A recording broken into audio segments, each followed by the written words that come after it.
Well, so the way we met was back in 2006. The guys who started Firewire were mostly, the money was from guys that used to work for Billabong, and Nev Hyman, who was a shaper out of Australia, is a shaper out of Australia.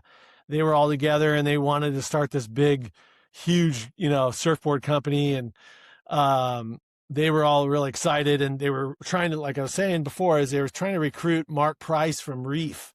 He was the vice president of marketing at the time. And I was right across at the ASR in San Diego convention center trade show, across from Reef, because my buddy was helping me with my booth. This is right after Clark collapsed and everything like that.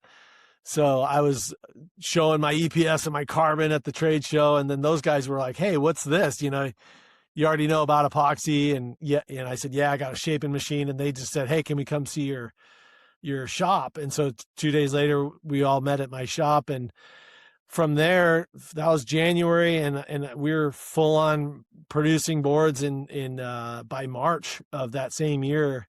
I had gone to Australia, maybe it was April, but I'd gone to Australia and met with the guys. Bert Berger was the guy who came up with the step-by-step process of how to build the wooden rails with the sandwich construction it was all manual labor. It was very primitive procedures. They've since automated a lot of things and really done some cool things with the CNC machines and vacuum bagging. But back then it was a fair bit of vacuum bagging, but a lot of step-by-step with wood rails. It was really, really hard to shape.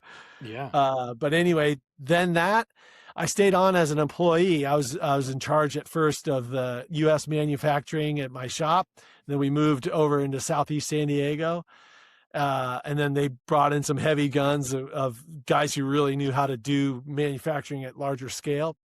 And then it evolved to closing down the Australian and U.S. manufacturing, and went 100% into Thailand, except for a little like experimental R&D shop in Australia.